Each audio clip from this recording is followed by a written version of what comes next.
আসসালামু আলাইকুম এভরিওয়ান, সবাই কেমন আছেন? আশা করছি সবাই ভালো আছেন। আল্লাহর অশেষ রহমতে আমিও ভালো আছি। তো আমি 1 কেজি মাছ আনিয়েছি। তো এটা কিভাবে পরিষ্কার করব আপনাদের সাথে শেয়ার করব। তো মাছটাকে আমি প্রথমে লবণ দিয়ে মেরে ফেলবো। আমি যাতে মাছ কাটতে পারি না, তাই আমি লবণ দিয়ে দিব। এখন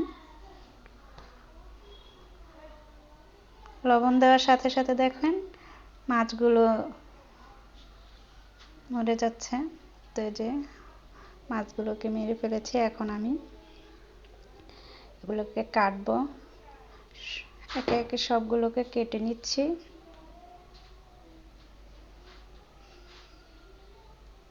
আমি চাকুর সাহায্যে কাটতেছি, আপনারা চাইলে বটি, দাঁত, যার যেটা ভালো মনে করেন সেটা দিয়ে কাটবেন।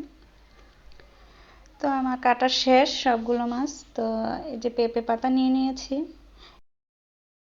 পেঁপে পাতা দিয়েই আমি আজকে এগুলোকে পরিষ্কার করব। তো প্রথমে আমি এগুলো একটু আঠালো ভাবটা ছাড়িয়ে নিচ্ছি। মাছগুলোকে এমনি ধুয়ে ভালোভাবে পরিষ্কার করে নিলাম। এখন আমি মাছগুলোর সাথে পেঁপে পাতা দিয়ে দিচ্ছি।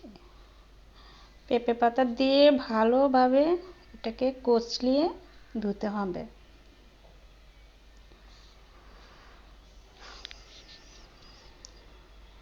কিছুক্ষণ সময় এটাকে ঢেকে রাখতে হবে, যাতে পেঁপে পাতার যে কষটা এটা শরীরে লাগে। তো দেখেন অনেক ময়লা উঠতেছে, একদম কালো হয়ে গেছে পানিটা, ময়লা পানি বের হইতেছে, কালো যেই উপরে আবরণটা সেটা উঠে যাচ্ছে।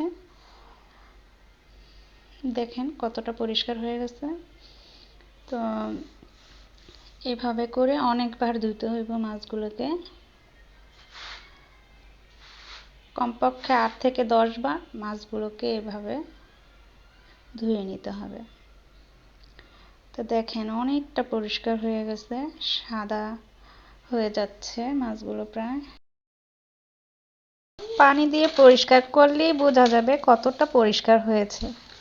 একদম সাদা ধবধবে হয়ে গেছে আমার মাছগুলো। দেখেন একদম সাদা ধবধবে হয়ে গেছে মাছ। তো আমার ধোয়া প্রায় শেষ। এখন আমি এটিকে ভালো পানি দিয়ে ধুয়ে নিচ্ছি। আশা করছি ভিডিওটিতে উপকৃত হয়েছেন।